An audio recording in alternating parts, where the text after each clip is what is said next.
Cool. So we're going to be getting started in just a few minutes. My name is Nancy Fulton, and if you have any questions that you want to ask during this event, please feel free to click the Q&A button located down at the bottom of your screen. You can also, should you feel so inclined, click the chat button located at the bottom of the screen. The only people that are going to see your message are going to be the people on the panel. Because there's going to be several hundred people, oddly enough, on the call. And so if it would turn into quite the free-for-all with 400 people chatting all at the same time using the chat mechanism. We would, I don't even know what that would do to Zoom servers.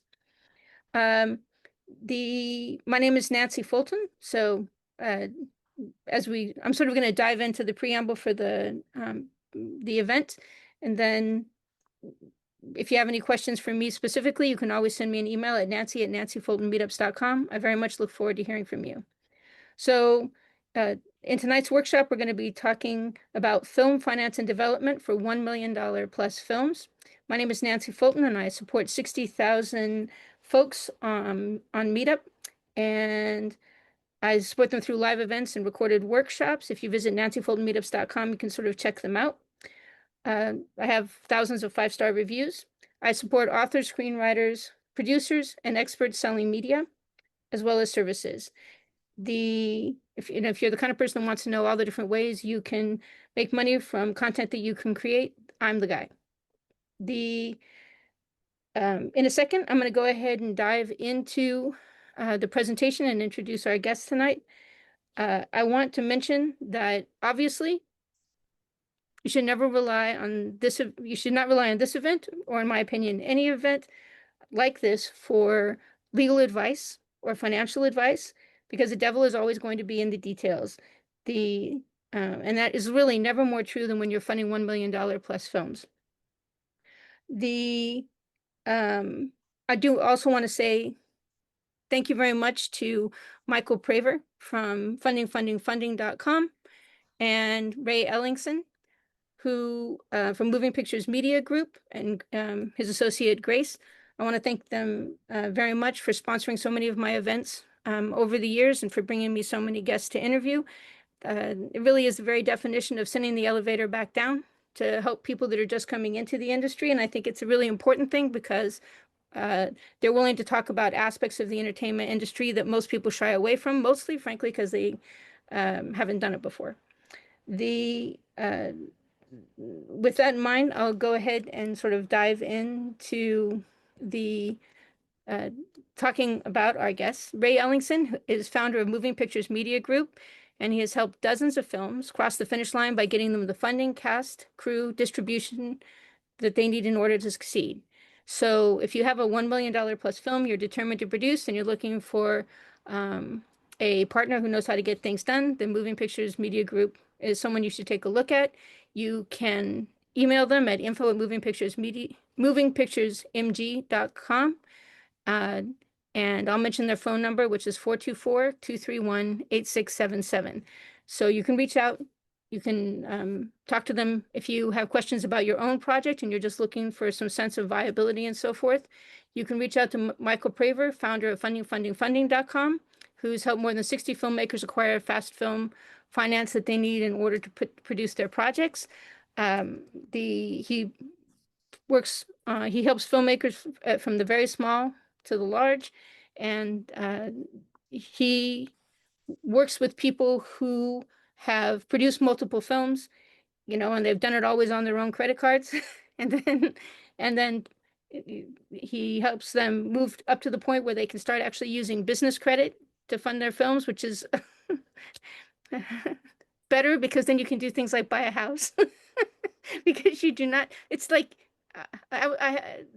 when I was first starting out, I ended up, because I had financed multiple companies on credit cards, so I had like $100,000 or something like that in credit card debt. And it's really hard to finance a house when you've got that on your personal.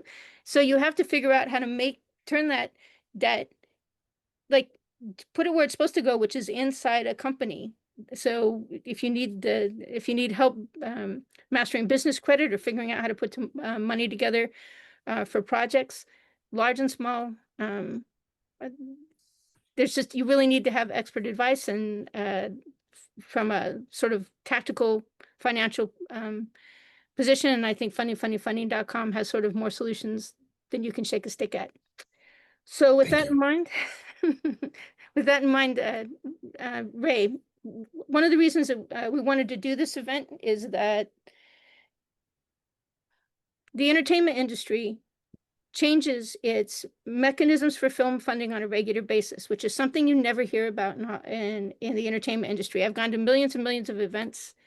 People don't talk about the fact that what worked last year doesn't work this year, and that there's techniques that make funding a film easy this year that were totally impossible last year and may be totally impossible in 2 years, just because the industry changes so much. And just before we came on the call, you were talking about the fact that you're seeing stuff right now, the industry turning back to things for ways of funding films that haven't happened since the 1980s. And can you talk a little about the funding structures that you're seeing that haven't really been implemented to this scale since the 80s?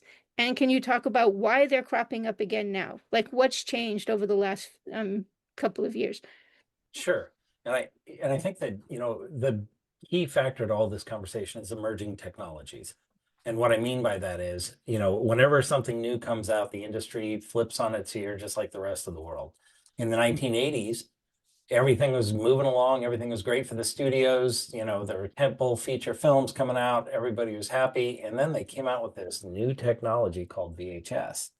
And VHS technology advertised home movies.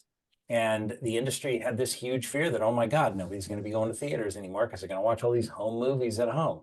None of that happened or emerged or, transpired. But what did happen was it changed the distribution methodology and the finance methodology of films. And all of a sudden, independent films in the 80s were in their heyday because big studios were having the problem. They used to have something called a negative pickup deal at the studio level. Negative pickup deals were a deal where you could go to a studio, Universal Studios, Paramount, and you could go, hey, I got this movie. And they'd go, great, we're going to bank it basically. And we're going to own the negative of it. And when you deliver it, we'll take possession of that and we'll finance it for you. And so they'd get, extend a line of credit at their bank, wherever that was. And you'd go make your movie. And as the Brits like to say, and Bob's your uncle.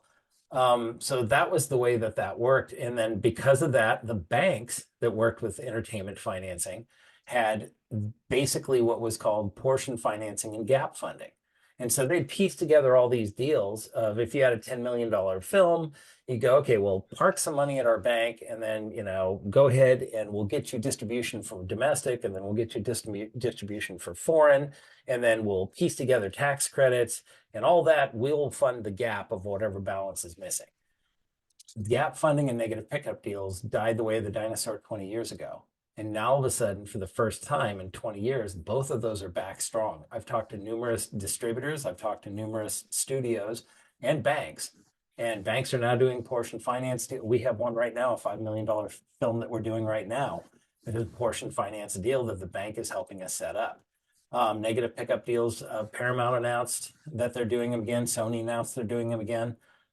First time in 20 years. So new technologies and emerging technologies change the way that we are able to produce and distribute film in the marketplace. Emerging technologies such as streaming services and now AI, which is a big buzzword that everybody uses, but nobody really has the functionality of what its use is in our industry. The first, artificial intelligence was through augmented reality. And that was through a company called AR Wall. If you look at The Mandalorian, you see all those beautiful backgrounds. Those are generated in real time utilizing computer technology. That's the first useful AI technology that the film industry has experienced. Now we're having writing programs through Final Draft, where ChatGPT and other AI forms are helping you write scripts. They're helping you do all these different things, and they're just a tool. It's an emerging technology tool that is being used that changes how we are able to finance and produce film in our industry today.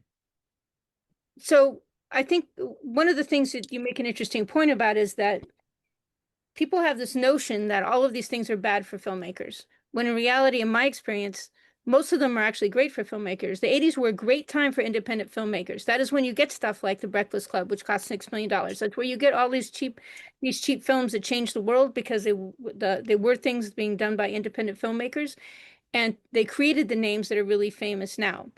And for a long time, we've had these really big studios having to pump 300 million or a half a billion or $1 billion into a film to make sure that it's going to be a success.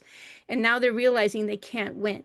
And they can't win because they're competing with us. They're competing with people that can produce something for tightly targeted markets that is totally going to change the world. So Well, it's a great time for independent filmmakers. It's a really crappy time for big studios. studios. Well, big studios are coming back and because they're starting to utilize this technology. But to be clear, what VHS did for independent filmmakers is independent filmmakers could go theatrical or not, or they could go broadcast. Mm-hmm. Home video comes along, and now they're going, hey, we need content for home video. So all these different independent filmmakers came out, Lloyd Kaufman, Mm-hmm. and they started making unwatchable crap, Mm-hmm. but it went right to video. And so it was an emerging market. So, what I want people to understand is that emerging technology paved the way for us to make content because there was a demand for it and they were taking anything they could get, which meant independent filmmakers had a shot. Now with emerging technologies, streaming services, new platforms, different viewing platforms with AI, with all these things, these are just tools, but they're also opportunities for filmmakers to go out and make content. When the iPhone came out with a 4K resolution camera, everybody's like, I'm going to go shoot my next movie on an iPhone. It's going to cost me $60. That's not exactly how all that works. Because what they were thinking is YouTube formed YouTube Red, and they said, oh, well, we'll just take all this $60 iPhone content, and then nobody wanted to watch it. Mm-hmm. And so YouTube Red floundered and died. And everybody who had an iPhone who thought they were going to make a movie realized it's not really that easy. So technology, you're correct. All these new technologies are tools. If you use those tools correctly, they are a huge benefit to a filmmaker. They're not going to kill us. They're not going to hurt us. AI, generated characters. Everybody's worried about this new AI actress that nobody, it's a fad. And it's not going to take over the industry, and it's not going to put actors out of work. None of this is, the doom and gloom is not really what's happening, but there are new advantages and new technologies that we can use as tools to make our films, get them financed, get them into the marketplace.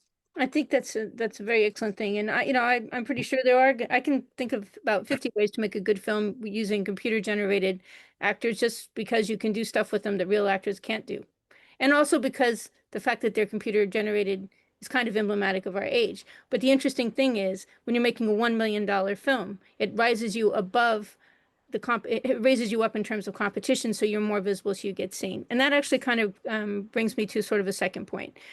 So. Michael, I want to sort of talk to you for just a few seconds about, and we have to sort of bifurcate the conversation just a little bit, because first we're talking about film funding strategies, and then we're going to talk about film development, because the two things go together. But Michael, so, I think we met for the first time in like 2015, 2017. You came to one of my first little events when they were, at the little theater in Santa Monica. And one of the things we talked about then is the fact that people have this tremendous habit of producing all these films or producing content, and they're trying to do it all on their credit cards. They're creating filmmakers aren't really taught about how to get business credit, or what it takes to build a company, or what's required in terms of making yourself legitimate in terms of trying to get financing. And when you're funding a $1 million film, you do have to kind of look legitimate, right? Some kind of a credit score would be handy, like maybe not a negative credit score, let's say. And so, and one of the reasons that in those days and since then people have chosen to work with you is because you offer a wealth of experience in terms of about a billion different ways to put financing together. I remember one time I could talk to you because somebody wanted to somebody wanted to buy a studio, and you go, well, yeah, here's how you buy it. Here's how, sorry, not a studio. Here's how they wanted to buy like a sound stage. And I said, you said, oh yeah, so here's how you do that. And then I talked to you again, and somebody needed to buy like a cube for their cameraman, cinematographer. And I said, and you said, oh, here's how you do that. So can you talk a little about funding.com and sort of your approach, sort of as as a fractional CTO or as fractional CFO, um, that helps people when people call you for a consultation, they tell you what they want to do, and you say, okay, here's different ways that you can do that, and I can help you figure out how to do all of those things, whether it's something little or something big. Sure. Thanks, Nancy, for the introduction. Um, yes, I've been helping filmmakers now for over 10 years, only because I ran into Ray by accident. It was a complete accident. I had no idea that the film industry and independent filmmakers needed the help. Since then, I've funded 67 filmmakers. Most of those were smaller, mostly for development, but now we're able to do much larger. Um, there's no cookie cutter exact, one size fits all in this kind of finance or alternative finance world that I live in. It's really designed specifically for someone's needs, where they are. Are there one person? Are they three, four, five borrowers together? Are they developing a company or just a production of a film? So we have many different solutions, but there's no one fits all. There's just no such thing. It's all done through consultation, almost everything now through Zoom. I've funded 67 filmmakers, probably 50 of those were from Ray and Moving Pictures Media Group. So it's not exclusive, but that's just worked out very well for us together. And at this point, which is 10 years after I met Ray, or maybe 11 years after I met Ray, we're finally at that stage where we can handle many, many different possibilities, including borrowers with credit issues, borrowers that haven't really established themselves, borrowers that don't yet have a company or an entity. So, the circle is kind of finally becoming a circle and not a piece, a random piece. And it's taken years to get there. The consultations are free. I'm already booked up most of next week, so you can imagine I'm pretty booked up ahead. So if anyone wants a consultation, just schedule a free consult anytime. Go to funding and schedule. But I would say a lot of those filmmakers that we were able to get $75, $80, $100,000 for, we're often able to now help them with maybe 500,000 or more. And that's where I'm going to kind of hand this back to Ray. But if we're able to get them $500,000, or if we're able to get $500,000 for a husband, a wife, two best friends, three filmmakers that are starting a company together, it really adds up very quickly. And go ahead, please, Nancy. And I'm sorry, I just wanted to sort of step in here. One of the things that I find interesting is that a lot of people that are, especially when they're first starting out on their film journey or their first productions, even people who are initially they've done little productions, but now they're doing their first, larger production, full bore production, where the budget is over $1 million, maybe, and it might be $2 million with the marketing that they have to do and so forth, and all of the infrastructure that goes with that. A lot of them don't know how to even set up a business. They just don't even, and it's not in terms of the legal standpoint, they don't understand the fundamental. They think that they don't understand why they're setting up a production company. They just don't understand any aspect of, because there's not an education in those things. And, you're very careful not to offer, you only work with business people that are doing business. When it comes to filmmaking, your objective is to make it so that you design a solution for everybody and you help them figure out their strategy for getting the funding and et cetera, et cetera, et cetera. But the important thing is that it is about making a solid plan, financial plan for your business, starting out on the right foot, making it so you have the protections that businesses get because you've gotten your funding coming into your business, as opposed to, you know, Personal. just being Yeah. just being a sole proprietor and deciding you're going to produce $1 million film, which is probably one of the most toxic things you can possibly do. Because all of your personal assets and all your future income are on the line, right? So at those kinds of, so your strategy and the fact even that you can think outside the box in terms of helping people if they do want to buy a soundstage. Let's say they're going to produce a series and they do want to, buy a soundstage for some reason, talking to them about, well, okay, let's think about an SBA solution because you're going to be buying a property and that if a soundstage is in business already, you I can tell you how to buy that soundstage so that using the assets and resources that are available to you. So it's not just tiny little businesses, but the objective is to try to get people set up with solutions or give them options that they wouldn't stumble across because on their own, because most people aren't going to talk about it from a film perspective, right? I mean, it's a I very have, field. yeah, I have the expertise in, my former life as an investment banker and real estate expert to help with the personal, the business, the SBA loans, the equipment loans, and actually investment real estate. So yes, we do cross over all of those. And I love what I do and I love helping people.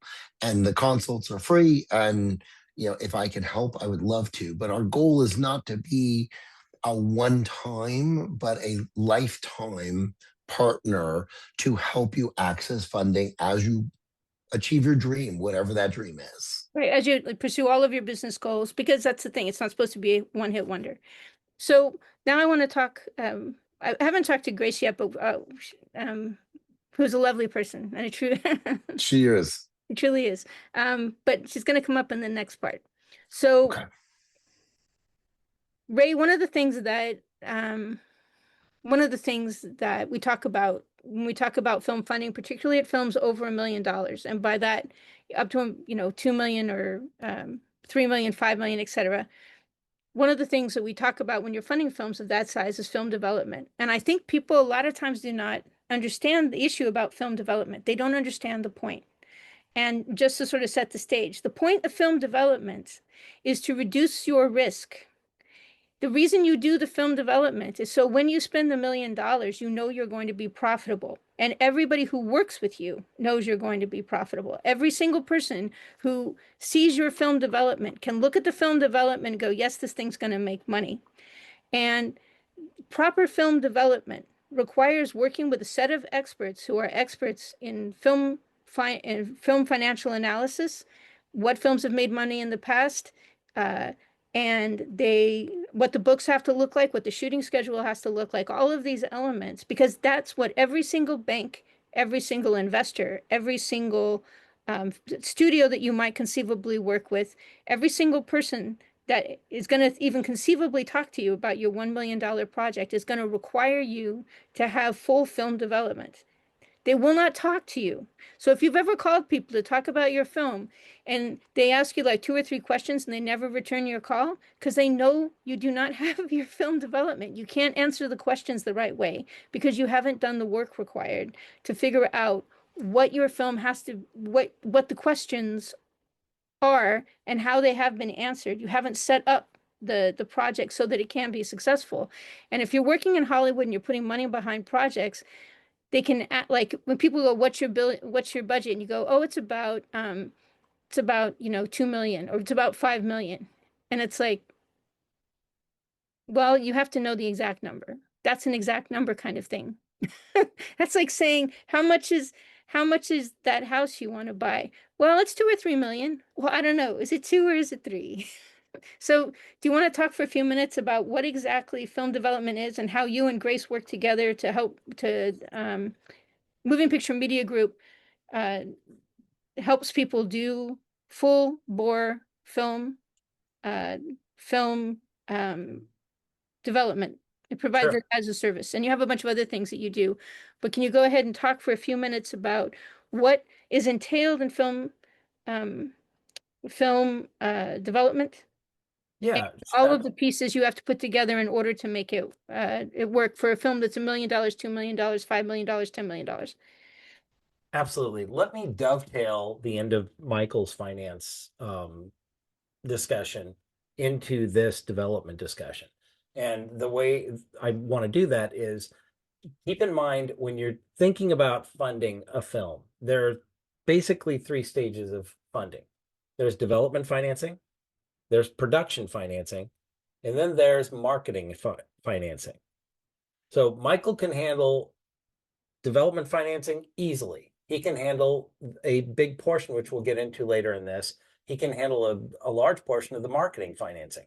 The production financing is contingent upon those two other things that Michael can put together, and he can actually help create the necessary elements so that you qualify for production financing by helping you with sort of production financing to a level that meets the requirements of the bank. I'll go into these things a little later, but your question was explain development.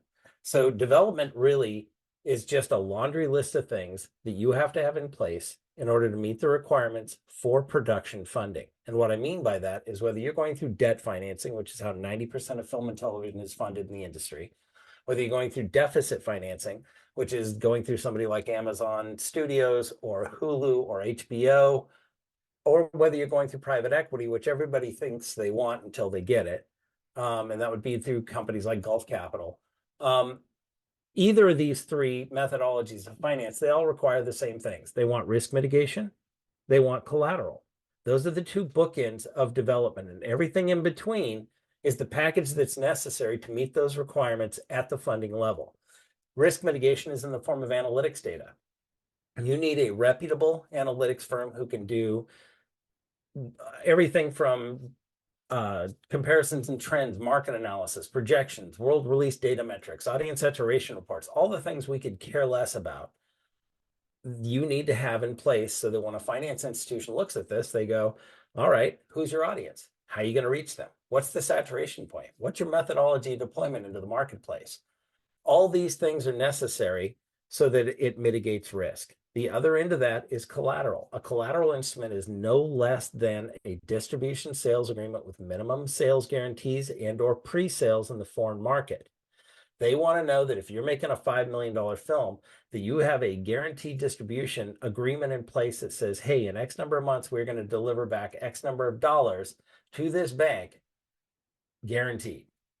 That is your collateral instrument in film finance. So those two things, everything in between is doing things like the legal formation. You want to have a proper LLC or limited liability company or a single purpose entity that your intellectual property resides in. This is for many purposes. You want to make sure that you have, I'm glad you brought up the legal in the beginning of this, Nancy, but you want to make sure that everything you're doing meets with every single legal stipulation under the industry. People go, oh, I'm going to go raise private equity. So then you're going to file with the Securities Exchange Commission. The what? These are things that you need to have in place. So you need to have a legal formation. You need to have a budget and schedule that's bondable with a completion bond. A completion bond is simply an insurance bond that says, hey, look, if your director gets hit by a meteor, if catastrophic failure happens on your set, which happened on Waterworld 3 times, and International Film Guarantors almost went out of business over it. So whether your actor, never happens because actors are so professional, but say they walk off on the set or have a tantrum, that'll never happen. In those events, you have a completion bond that says, okay, we'll fire the director, we'll rehire new actors, we'll make sure and ensure for the bank that this picture gets completed and delivered. That's a completion bond. So you need a budget and schedule that's bondable. You need the legal formation. You need social media. Because when you're going to a distributor, and distributors are, and I'm sorry if there's distributors on this webinar tonight, but distributors are incredibly lazy and unimaginative. So if you'll do their job for them, they'll give you a distribution contract. What I mean by that is, this has happened to me. I went to a distributor who I'd known for years, and I said, hey, I've got this actor, and it was $5 million. I just need a minimum sales guarantee for the bank for 3.5. And he sort of gave me the ho-hum That went on for 4 months. Then somebody smartly told me build an audience. So we went and built an audience for social media. I went back to this distributor and I said, hey, I've got that project. He was like, oh, yeah, I'm sorry about that. And I was like, no, perhaps I forgot to mention, we have 500,000 active followers on social media. He signed the deal that week. So part of development is you want to build an audience, because that audience is going to help you secure distribution, which is the collateral instrument which you need to secure financing. So that is development in a nutshell. But when I go back to one other thing, which is analytics, producers, I've sat on numerous panel discussions at different film events, and producers are like, oh, I'll just do what I have to do to satisfy the investor or satisfy the bank. You're not doing a complete comprehensive analytics package for your financiers. You are, because they need it, but you're doing it for you as a producer, as a blueprint, so that you have a method of execution for your picture into the marketplace. In the 12 films I produced, one film, I thought I was smarter than the analytics firm who they said they'd do my analytics for free and pay them later. But I'd done 4 films. I knew everything. I didn't need them. I didn't do analytics. It took me 5 years to get my money back. That's the one failure of a film that I've had. Every other one, I went to analytics. I got distribution first. They all made money. I live on royalties. I survived COVID because of my royalties. So when you're doing this, you're not just doing things to, paint by the numbers and fill in the dots. You're doing a comprehensive analytics package as a blueprint for you as a producer, so you know how to make this a successful picture. It's going to tell you, hey, people are like, oh, it's going to go theatrical. It may not. Analytics are going to tell you that the best methodology of deployment in the marketplace might be streaming. It might be going to festivals. We don't know till we look at the numbers and we look at who the audience is and how we're going to put this into the market. So I've had numerous clients, even one today who was like, I'm going to make this theatrical and here's why, and here's all the numbers. And analytics are going to look at it and go, probably not. We don't know until we do that. So that's why you want to have a comprehensive package that meets the requirements for production funding. And I think sometimes people are afraid of those numbers because, as you've pointed out, when you do film analytics, you say, hey, I've got a $5 million film. I've done the budget. I've done the shooting schedule. It's got to cost $5 million, or it's got to cost $3 million. And the film analytics guy goes, you'll lose your shirt. You're not the first person who's tried to do cowboy aliens before. And every single time it's been done, even though sometimes it's really cute, it's never really made more than, it's never made $10 million. So there's no way that it can cover it. It can cover a $3 million budget. Just can't. It's not going to happen. So then you have to figure out how to retool your projects to meet the requirements that the film, because you want to play it safe. And here's the thing. It's not, people sometimes approach film the way film is dead serious business. It's cool and it's fun and you'll have a great time if you do it right, but it's dead serious business. And especially at the $1 million budget level. If you just want to do, one of the things Ray and I talk about is I have a soft spot in my heart for little films. I myself have done little films just because I wanted to, and they totally make me happy.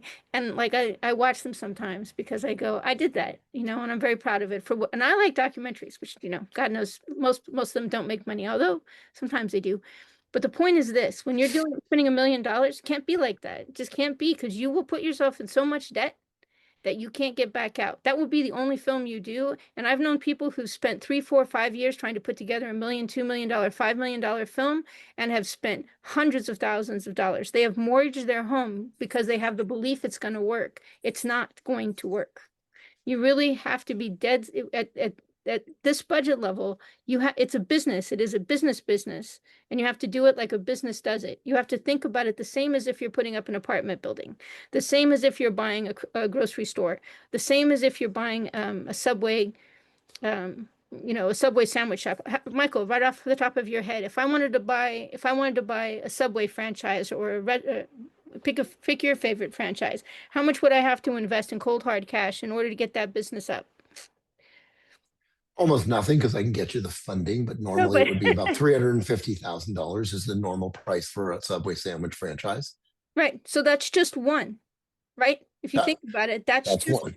that's it. That's a real if you're a real, so your hope with the Subway franchise would be that maybe in the first year or two, at some point you'd want to be able to make $1 million from that revenue stream, right? So, because it's real business. So you put $350,000 down because you're putting together a real business. And you have to figure out when you're doing it, you have to figure out how to put together that money. And then you put together your plan. And the franchise, the people giving you the franchise want to make sure you're going to be profitable. So they want you to have a business plan. And that's for a Subway. You're doing a film where there's no guardrails.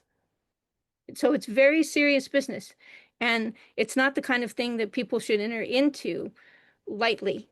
And you do want to have, you have to do it by the book, just like you have to do any other business that, at this level successfully, you have to do it by the book, which means you have to do film development.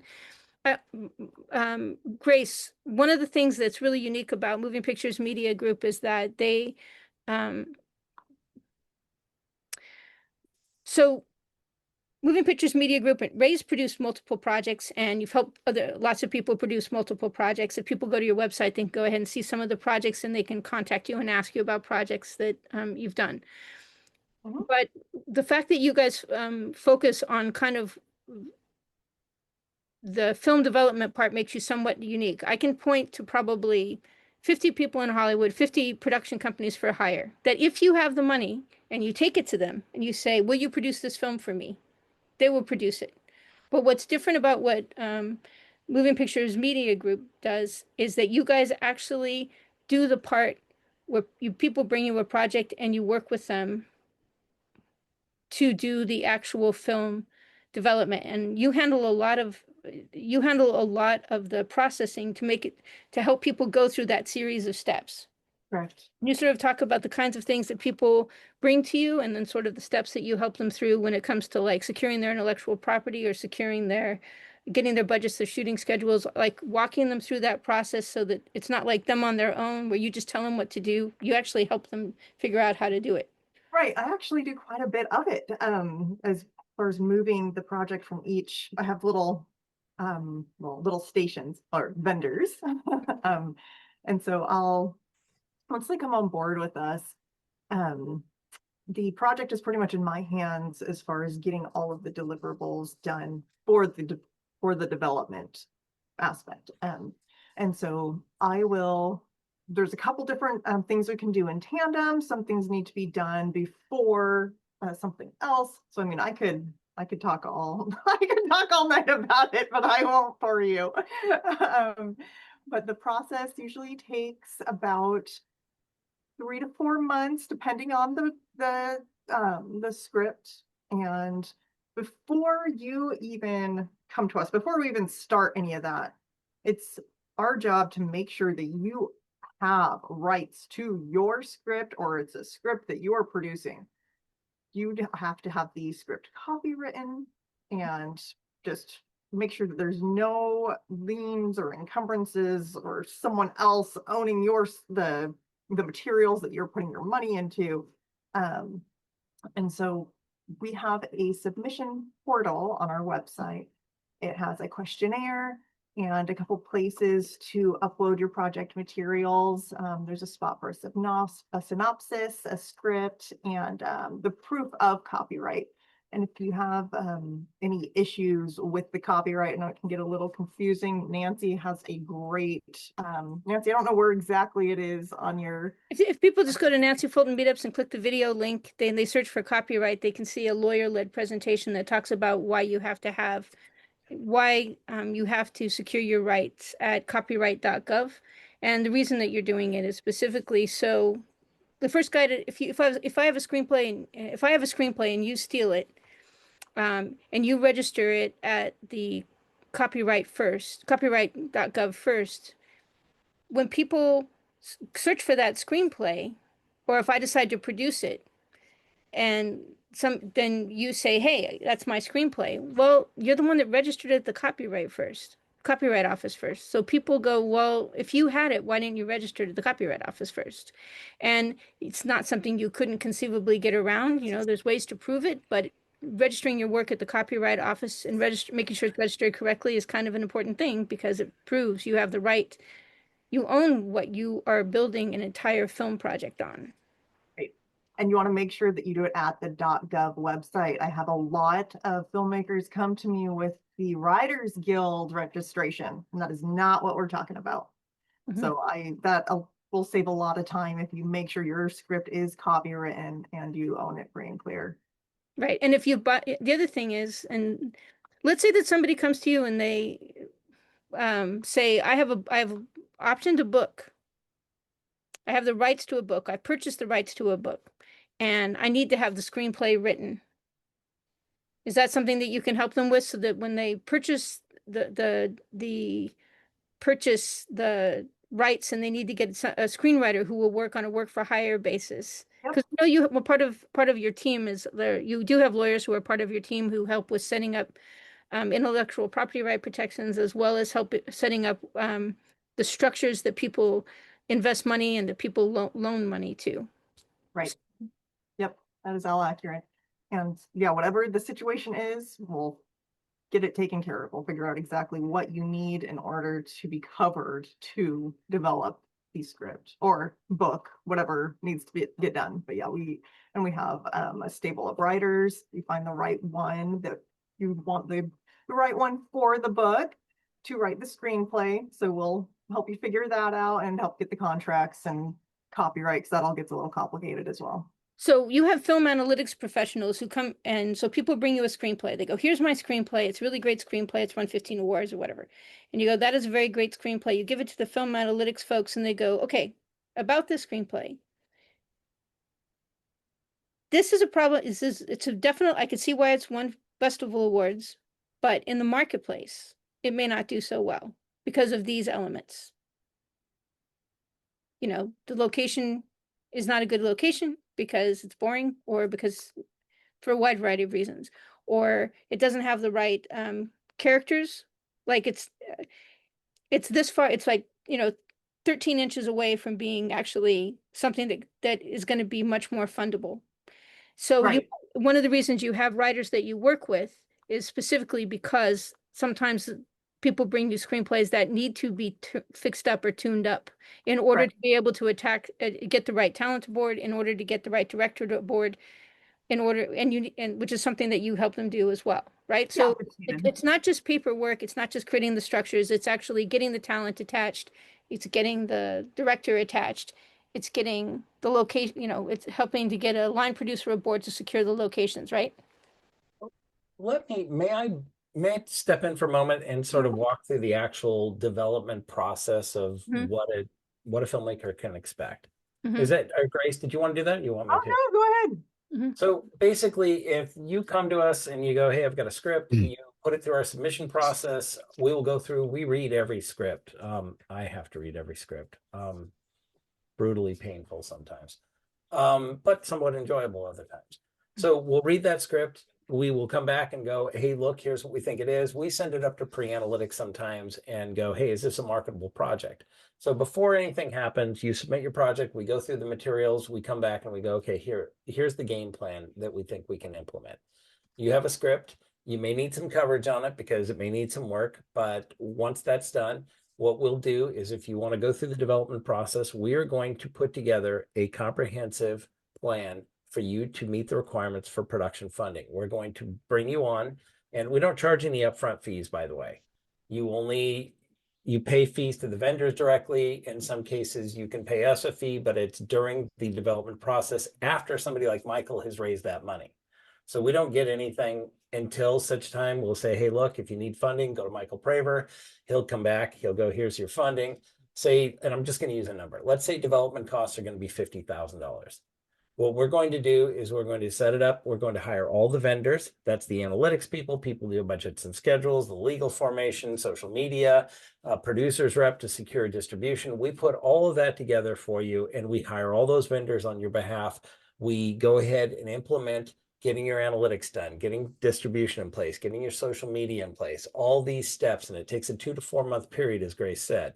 And we do first, the vendors we'll have the analytics done and the budget and schedule. Once that's done, we do a second stage where we bring on social media and do some graphic arts. Then we do an integrated web presence. We do a budget and schedule that's bondable, and we make sure that we have all those elements in place. The last thing we do is bring on a producer's rep. A producer's representative is contractually obligated and legally obligated to secure your distribution in the worldwide marketplace in any and all media. So we have a distribution deal, we have the analytics, the two bookends that I mentioned at the beginning of this conversation, and everything in between is a complete package that takes 2 to 4 months to put together, that we will put all that together with you. We work on the client's behalf, and we then take it to financing. And there's 2 ways we can work. We can either be a consulting service for which we get paid a fee out of the development budget once that money's been secured, not before. And we'll take everybody through the aforementioned process. And then if we're just a consulting service, we'll sort of drop them off at the doorstep of financing, and kind of like pinning on your corsage and sending you to the prom. And then, you step in and do whatever you're going to do to make your film. Or we can come in as a work for hire in association with co-production. And what that looks like is we would waive our fees during development. You'd be responsible for covering all the vendors' costs, but you would get that funding through presumably somebody like Michael Praver. We would not get paid until such time as we get to production. Then we would come on and be your production services company. Once we've secured production financing, there's a line item in the production budget. It's actually called production services, and that number is determined by the completion bond company, not us. And we ask for half of that as our pay, and then we provide production services, which is things like setting up your tax credit, setting up your insurance, your completion bond, all of your SAG agreements, your SAG bond, setting up your union agreements, and making sure we're compliant with the unions like IATSE. Any tax incentive states, we handle all that, setting that up and making sure it gets paid out. We handle all of the deliverables for distribution. Those are things to make sure that they meet the requirements so the distributor accepts your picture so that their contract is implemented and they pay back the money. That is development in a nutshell, and that's the process of it.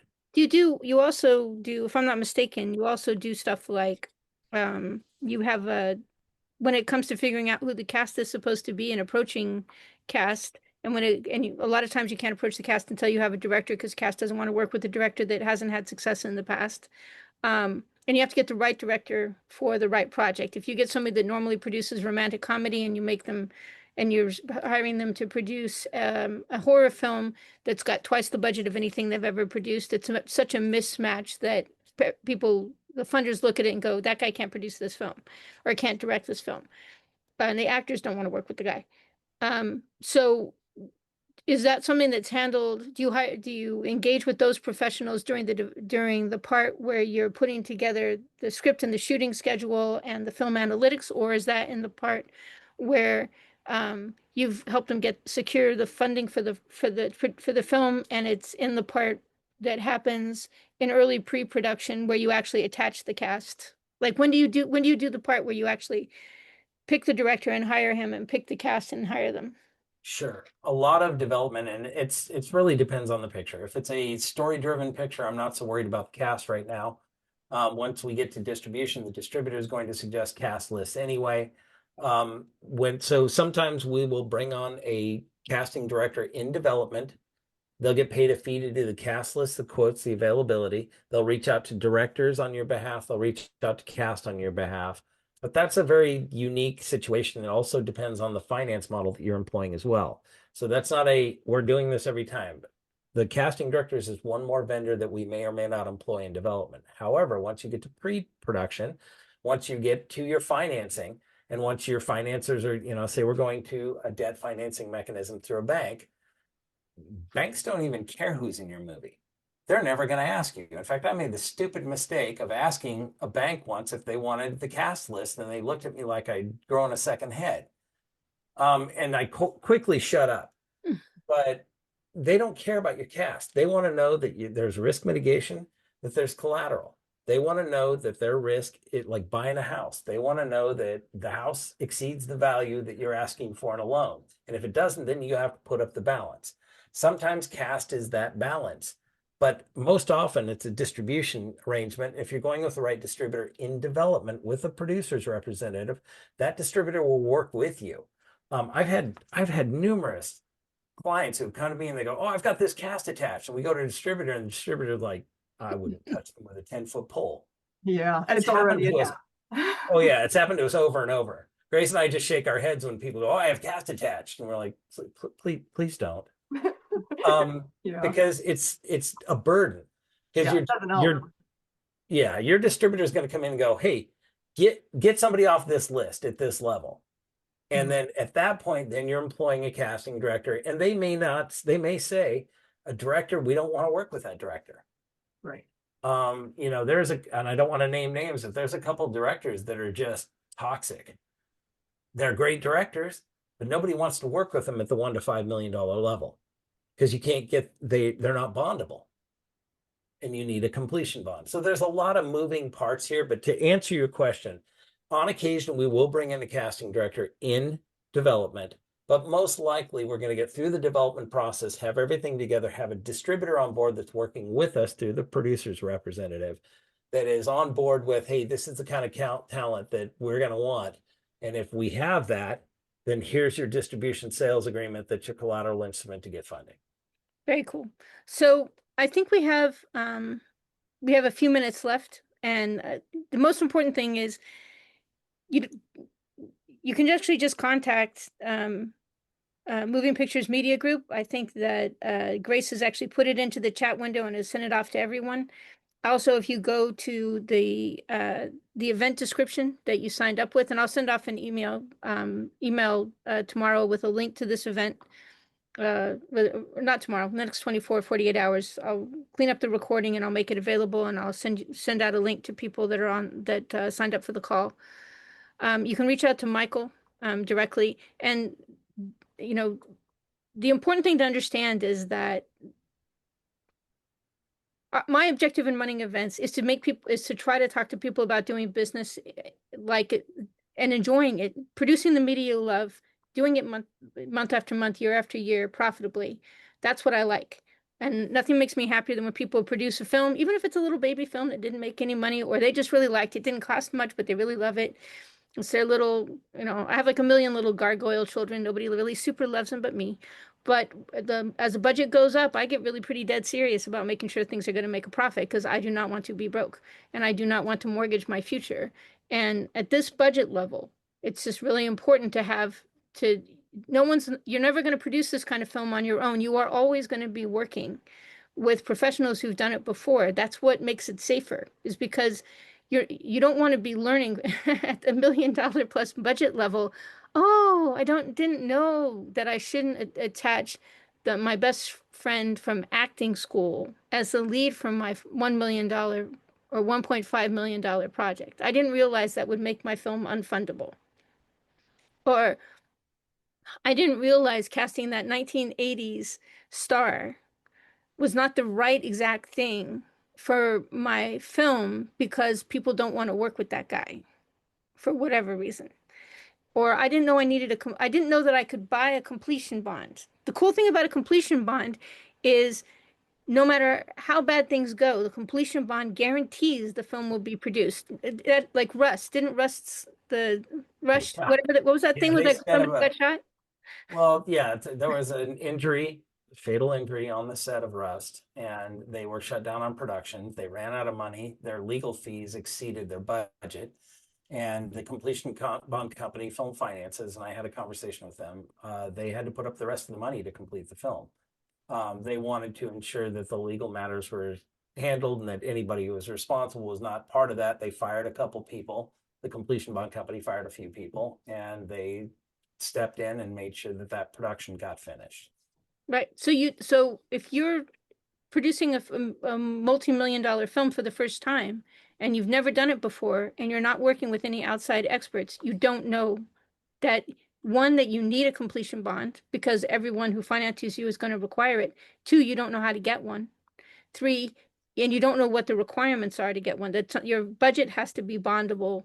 Your project, it's like there's rules, and you don't understand what kind of people you have to hire in key positions in order to make sure that the completion bond company will let your project go forward. And so these are you have to work with people in order to make that work, because it's not even stuff they teach in film school, really. It's like you can go to film school and they will never tell you about a completion bond. Yeah, that's true. It won't even come up. Yeah, you're pointing out a couple of things. There are few things that you need to have in place and need to know about in order to qualify. And, you know, one of the things that keeps coming up, and I'd love to do some Q&A. I have the time if everybody else does. Yes. Good. There's a Love it. couple of questions. There's already questions coming in, which you can take a look at. Let me finish up one more thing because it's going to answer a couple of people's questions. Mm. I get everything developed and packaged. Now what? You're saying take it to some financing group. There's different types of financing. As I pointed out, there's debt financing, deficit financing, and private equity. I focus mostly on debt and deficit. Private equity is expensive and people can sue you if they don't like the results of it. Private equity people are a pain in the ass. You have to hire their daughters, and nepotism is rampant onto the set. Like, I'm not a big fan of it. I just talked somebody down off the ledge today who was like, I want equity finance. I'm like, no, you really don't. But the types of debt mechanisms that are, and by the way, debt, I'm not afraid of it as a producer.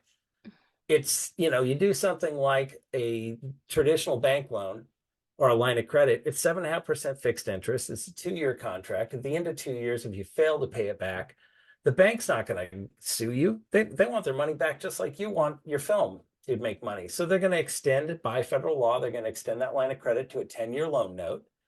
It's 7.5% fixed interest. So you're going to have time. They're going to do everything they can to work with you to make sure that they get their money back. And if you are smart in your analytics and in your implementation of how you set this up, you have a game plan anyway to get that money back with a couple of fallbacks. So let's talk about debt financing and the $1 to $5 million film range and 5 and over. There's 2 different types of finance models and banks that deal with those levels. There's the traditional, you know, as we brought up in the beginning of this, there's a traditional debt where now they're bringing back things like gap financing and portion financing. There are littler, smaller companies that we're dealing with one right now. We've submitted a bunch of our clients to. They have a finance program. They work with NorCal, which is a guarantor program, and they work with several banks, and they have a private equity division, and they're funding $1 to $5 million films right now. And if you qualify, which is all the things we've discussed in this discussion here, if you qualify, you meet those requirements, you can send in your application for financing. There is P&A funds. And I told at the beginning, I said, Michael can help us get development funding. He has a mechanism to help us with the production funding, and he has the ability to get us P&A or marketing funds. You've heard of Fathom events, I'm sure. If you haven't, look them up. They will book you theaters. They will book you screens. And if you have $50,000 to $100,000, they can guarantee you will get onto 1 to 500 screens. If you can get onto 1 to 500 screens through this mechanism because you raise the P&A or marketing funds through Michael, and now you go, here's my money, here's my 100,000 or 60,000 or whatever the requirement is, and they go, here's your contract, we're going to put you on X number of screens. That's a collateral instrument you can take to the bank. So there's a lot of ways to fund your film once it's properly developed. But and I'm so glad you point this out, Nancy, proper development is the key to getting you financed for a lot of different reasons. It's because it creates the collateral. It is the collateral is actually the film development. And you also had mentioned that, let's say, you know, you've had people. Producers a lot of times will produce something. You kind of got to love something, and then you spend 3 years doing it, or 2 years doing it, or a year doing it, or whatever, and then you realize I can't do this because life happened, or because, you know, I got sick, or, you know, something happened, so I just don't want to do this film right now. If it's properly developed, you can do. That's how things end up in turnaround, is because it's properly developed. It's something that's already set to go, that is fundable, so you can sell it off. And if it's not properly developed, it's a dead weight loss. So proper development. Ray, maybe you should explain what turnaround is. Oh, sure. So turnaround is the process by which you have a completed packaged project. This has all the attachments to it. It has distribution attached. It has a legal formation. It has a chain of title, so there's no questions about those things. It has all these elements, social media, you've built an audience, but you just can't seem to pull the trigger. I have, knock wood, never had to employ turnaround. I came dangerously close once, but I managed to get it financed in the 11th hour. But turnaround is a process by which you have this package, and say you went to private equity and they said, here's 100,000, and 8 months later they went, hey, remember that 100,000? We'd like that back now. And you can't get it funded.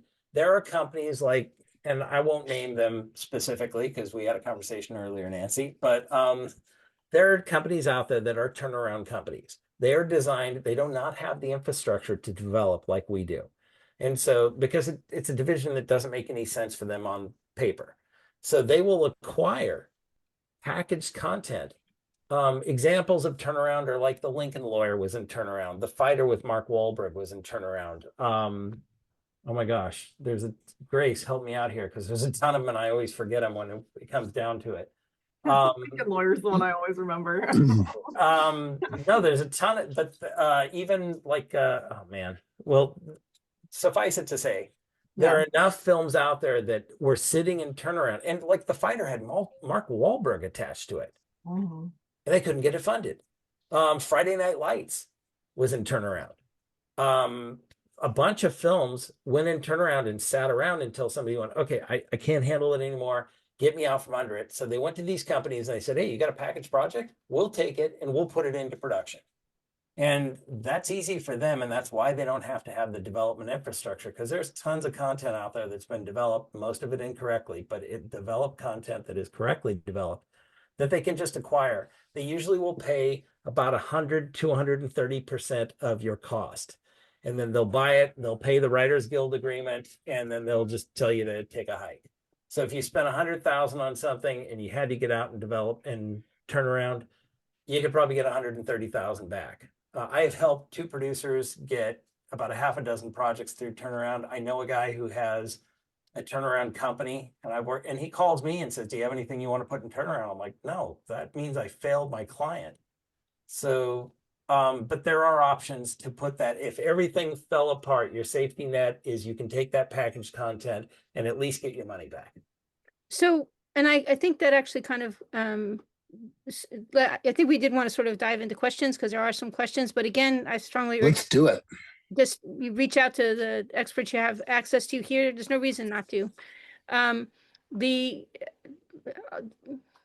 we're pretty straightforward people, so you can pretty much contact any of us. Let's see. Oh, I wanted to answer a question I saw earlier Okay, on do the that. on the chat, and that was someone asked if we could help with finishing funds. That is not a Ray Ellingsen function, but or maybe it is Ray. I don't know, but yes, what we do is arrange bank financing where other people can't. But what you do with that funding is up to you. So absolutely, the answer would be yes, if that's your need. Cool. Somebody asks, do you have an example of films that are funded via the SBA? I think you got, I don't know if you're that's, I mean, again, we talked about the fact that you can get money from a variety of different places and they're kind of ebbs and tides and seasons of things. And at the moment, there's pleasantly attractive money and negative pickup deals and other stuff. But you have helped people with SBA funding in the past, and it just kind of depends on where it's easiest to get the money at any particular time. Is that true, Ray? We have. We've helped people through different programs that are guarantor programs like the SBA. The SBA it's ebb and flow with that right now because of other issues, and we have a government shutdown. They're probably not the best option for you to go to right now. And by the way, the SBA is not a bank. They're not going to go, here's $5 million, go and make a movie. They're a program, they're a government funded program that will work with banks and give banks the guarantee, usually 75%, of in the event of catastrophic failure, everything falls through, you did everything you could to try to recoup it, nothing happened, they will cover 75% of the losses. So that mitigates the risk at the bank level and incentivizes them to come forward. And, it was set up for brick and mortar businesses originally. Right. But on the other hand, if you were the kind of person that said, I want, like there are AR walls, there was a big fad over the course of the last few years, people buying these AR walls, and then they buy them and they build them, and then they have the notion that they're going to sell the service to people or they're going to make their own film and it'll pay it off, and then they don't. So they have these assets that you might want to buy. And there's reasons to, think about using the SBA to buy that, pick up that Yeah, if you have a good expensive business plan object. and you want to pick up that technology or pick up that equipment and start your own business, the SBA is perfect for that. Right. And keep in mind, the SBA, it is not a bank. It's just a government funded program that incentivizes banks. And so you have to be under an SBA bank that, and meet all their requirements under that. But yes, Right. that is an It's option. not strictly normal film funding, and it doesn't necessarily care as much about when you go to film funding banks, that banks that specialize in film funding, they really do care about your film development package. Your package is the security. The SBA is less excited than about that.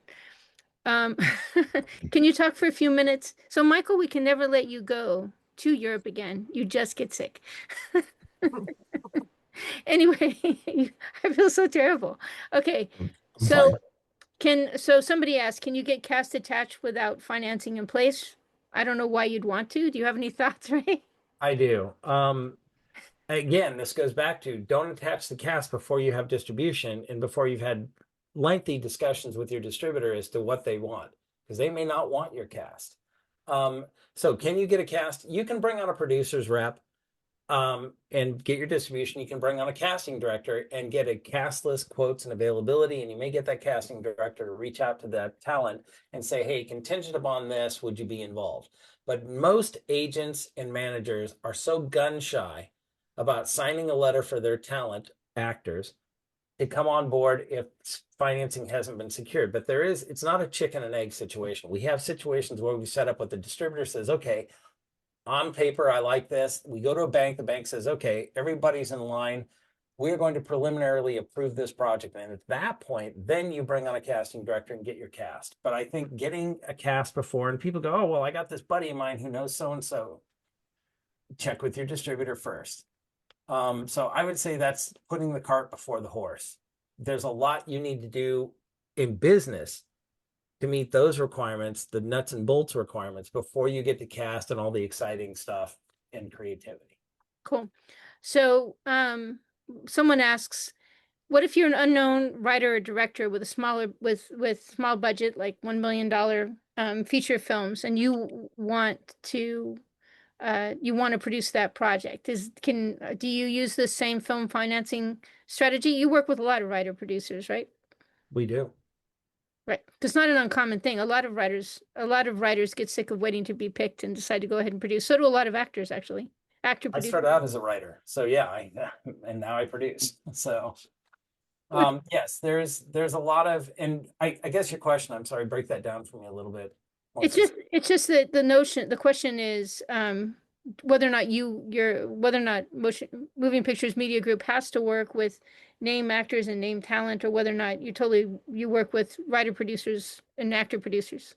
We work with writer, producers, actors who want to produce. We work with everybody under the sun. And again, it's a situation where you want to make your movie and you want to go through the steps of actually getting it funded. There is a development process that if you're following that, I don't care who you are, yes, if you want to follow that process, you will qualify and get funded. Cool. And then someone who sounds like they've got an interesting project, Marco Sakrin, is in. You might want to check the. I'm looking at it right now. I see put his reach out phone number down as well. And if he wants to contact us or have us contact him, we're happy to speak with him. Cool. Are there this is actually a great question. Are there any changes to your packaging formulas with animation versus live action? Actually, animation is great. And yes, it's the same basic process, but animation requires a different distribution model. You're most likely going to go to a streaming service for your animation. Animation features are like documentaries that are hard to monetize because you got the big three, DreamWorks, you got Disney, and you've got all these different specific animation companies that they're already competing pretty hard. Yeah.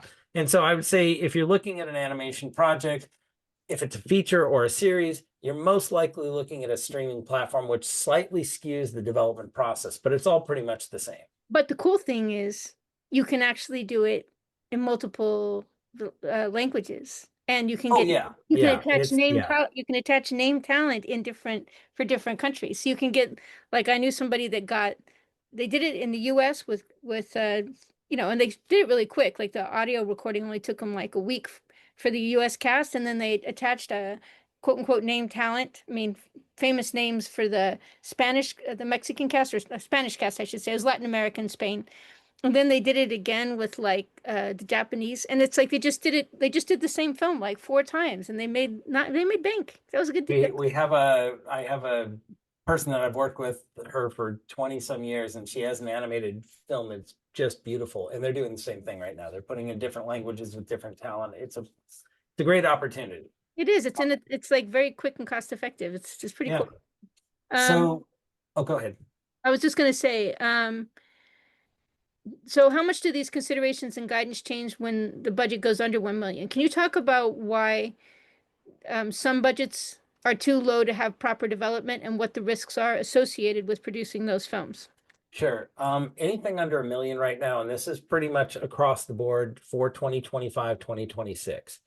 If you have a film that's under 1 million, your distribution options are so limited because you're looking at what's called an AVOD distribution platform. That's advertising-based video on demand. And so you're basically going to have an option of under $1 million film, unless it's just knocks it out of the park. Unless it's, something like Pitch Black, which was a huge surprise when it came out and, launched careers. It is unlikely that your under $1 million film is going to get a wide distribution release or even a streaming platform release, unless it's something like, through Roku or Tubi. Well, So there's you're certainly some. Isn't the truth is that nobody's going to take the risk of financing it, or very few banks are not going to take the risk correct. of You're not financing. going to get bank financing. You're going to have to go through private equity or go through somebody like Michael Praver, who can raise you $500,000 to $1 million. And then you're going to have a distribution model through AVOD, which is going to Amazon and putting it on for $4.99. And then you've got to go market it yourself. And statistically, you're looking at about 30% revenue return of what you spend. So if you spend $1 million, you're going to get 300,000 back. And that is a terrible business model. And the thing is, there's no doubt that there's people that do it, paranormal activities. We can make a list of projects that have done it. We've all seen it done. It's just it's a high stakes gambling game. You're taking that risk, and actually paranormal activities only cost 14K to shoot. So if you're going to Well, are you speaking of Paranormal Activity was a little bit more expensive budget, but I think you're referring to Blair Witch. No, 14, it was like 14K for paranormal activities. If you're just talking about setting up the camera, shooting in the house, etc. I think they spent more in editing, but it was tiny, but it was just, yeah, magic happens. It's just a question of It's rare. Most people don't go to film is not supposed to be gambling. It's not.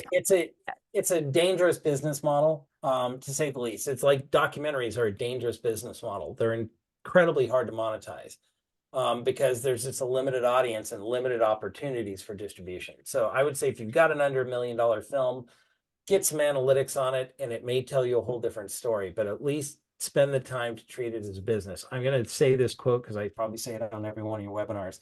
We all owe our careers to a guy named Sam Arkoff. If you don't know who he was, then you need to look him up. He has got a book out that it should be required reading for every filmmaker called Flying Through Hollywood by the Seat of My Pants.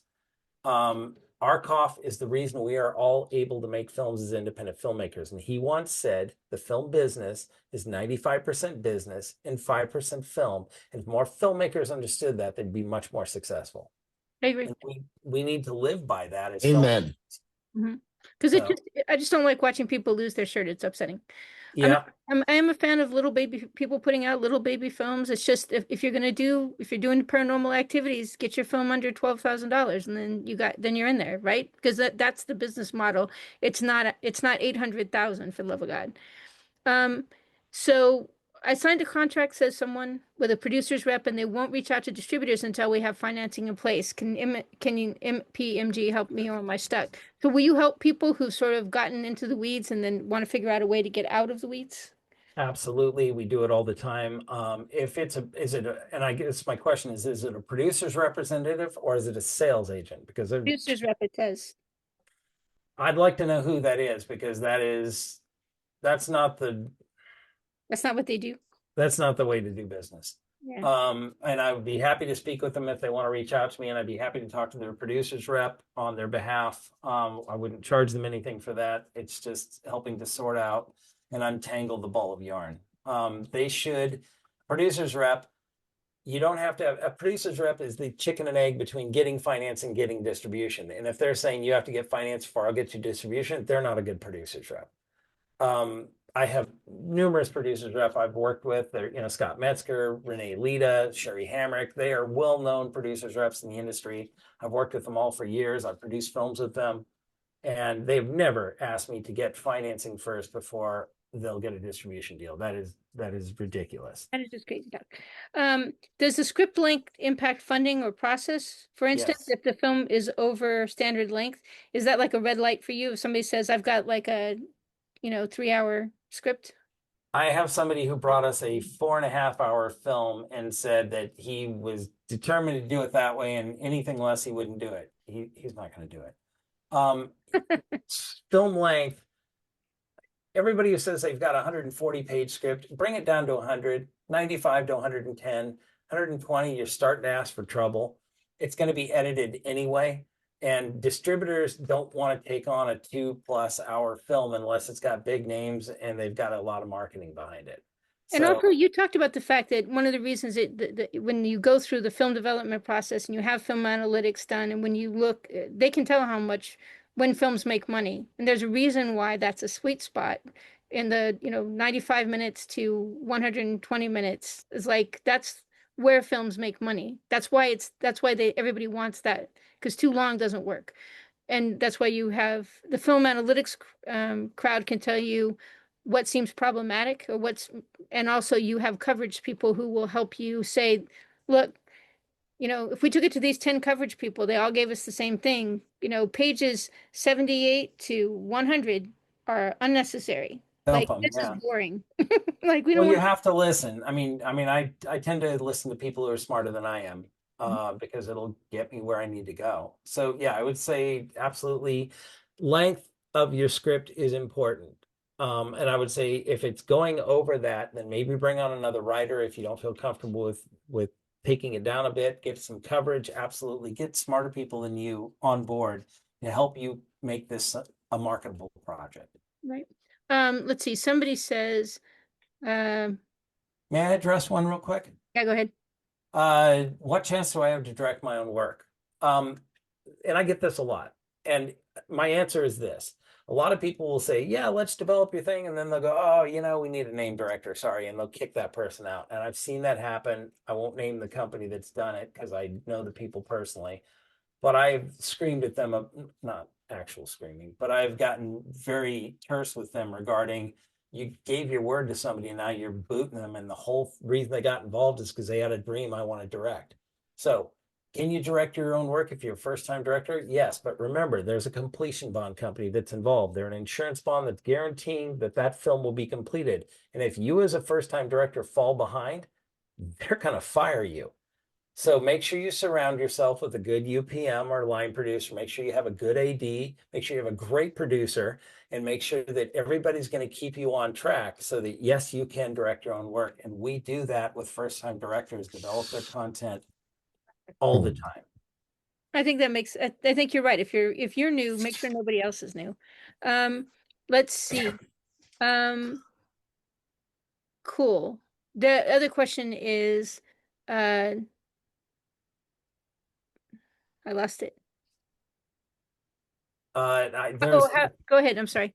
No, please. How do you see AI enhancement impacting budgets, FX, and production?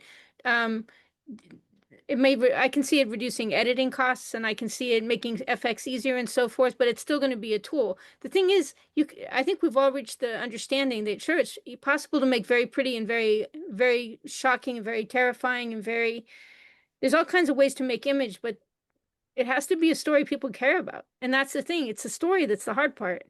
It's not the graphics is not the hard part. The story is the hard part. They have had AI, ChatGPT, other AI-driven entities write scripts, and they're horrible. So you are correct. It's all about human creativity. And AI, again, you are correct. It is a tool. It's like a hammer. It's like a saw. You use it for the proper job. and it will help you. And yes, it can lower your budgets.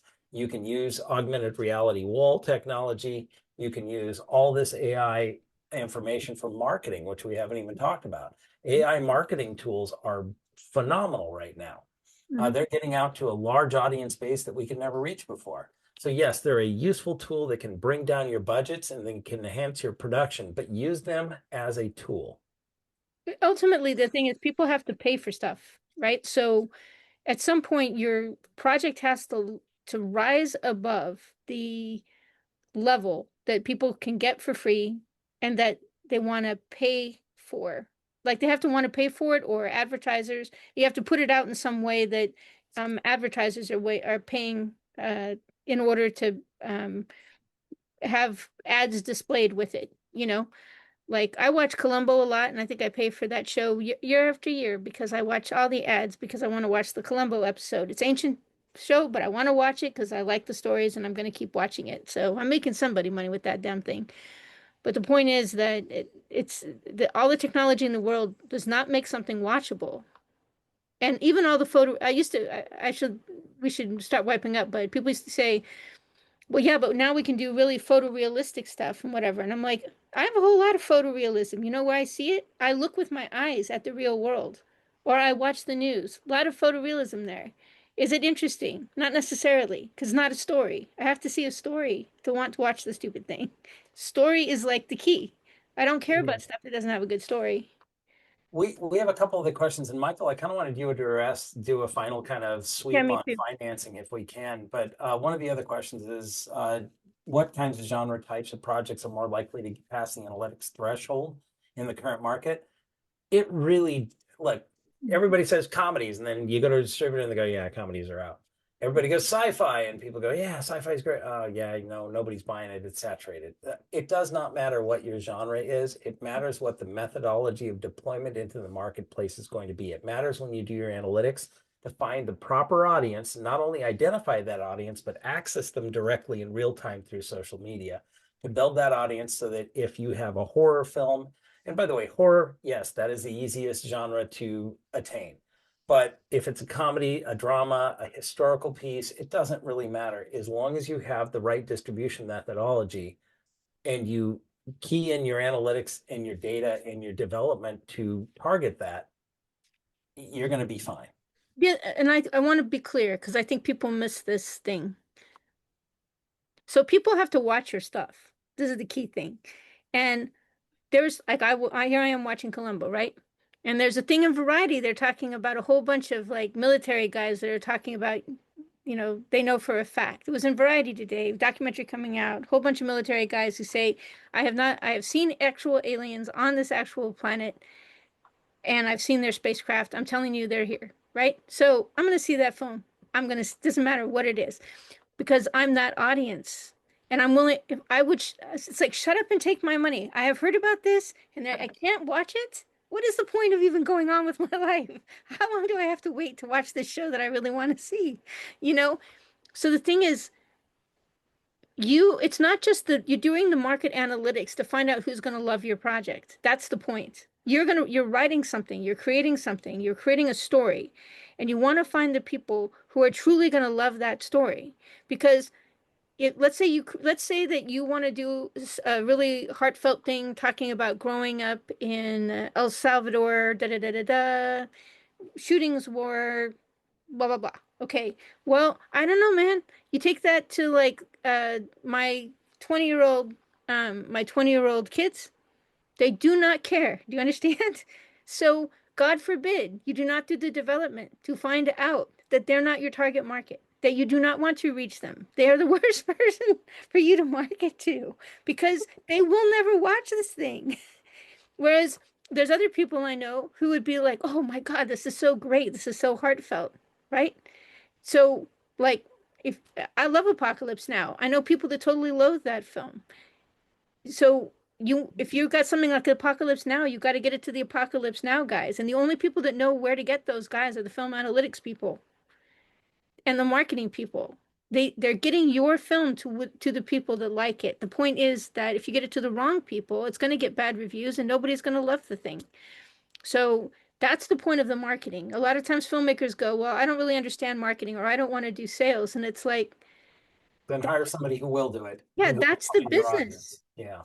right? You need the audience, because if you don't get the audience, you're never going to make a living as a filmmaker. It's not a chore, it's the best part, Yeah. I think.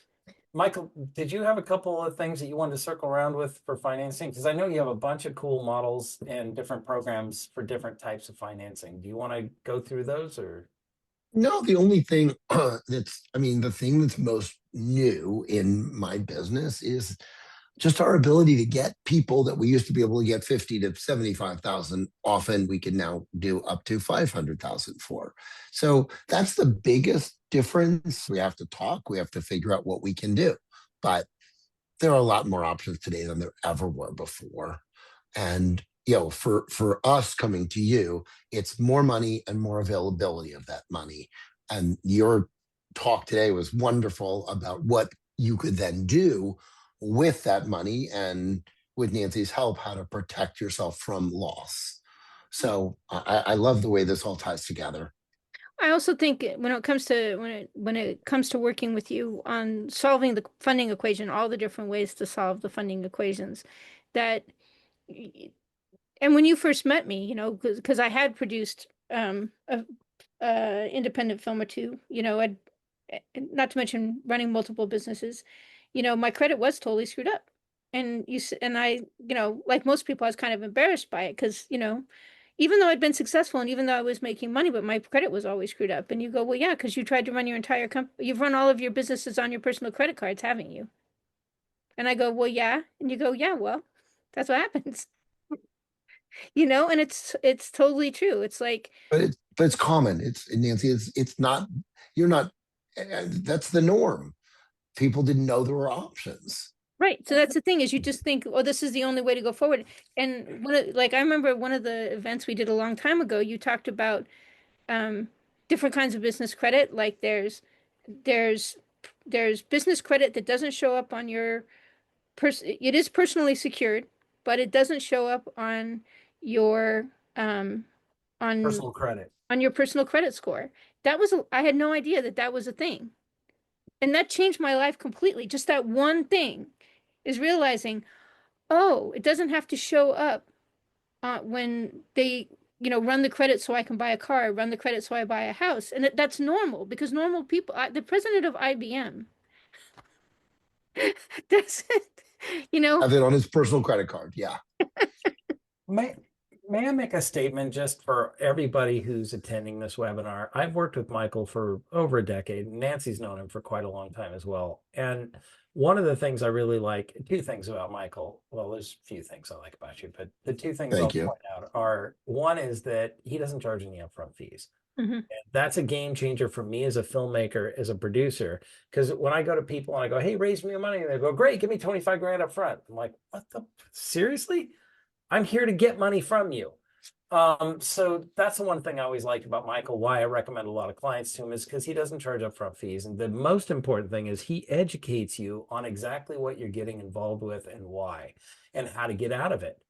And I think if you have an exit strategy for how you're going to implement that funding and use it and get money back, then have no fear about getting into debt. And one of the things with Michael is his education process allows you to understand exactly what you're getting involved with. I've always really admired the fact that he usually has multiple options. And also, he also asks you questions that you hadn't thought of before. Like I remember one time I was talking to him, I said, look, I always start businesses and there's always like a huge startup cost. And he goes, have you ever thought about just getting an SBA loan and buying a business? And I go, well, the SBA doesn't fund startups. And he goes, you're not listening. Use the SBA to buy a business that's already making money, and then change that business into the business you wanted to start up. I had never thought of that. It had never occurred to me in my entire life that that was an option. And it's like, so his ability to be able to say, look, there's a lot of different ways to do what you want to do. And are you sure that you're thinking clearly about what you want? Because that's a really important thing. Most of us do not get a degree in business finance as part of our work as a filmmaker. And many of the people that are in my events or come to my events, they are seasoned executives. I'm shocked at how many people are people who have owned multiple businesses before. There are people who have written books and published them. Like my folks are not the 15-year-old filmmaker. They are the 35, 40, 50, 60, 70-year-old filmmakers. And so having somebody that actually says, okay, so where are you? Where do you want to go? What do you want to have? What do you want to accomplish? Here are your options. It was a complete game changer. It's been a complete game changer for me, just from a wide variety of perspectives. I just never had realized that I was thinking about money all wrong. So, and I have a degree in economics, I should say. I think like, they're supposed to cover that.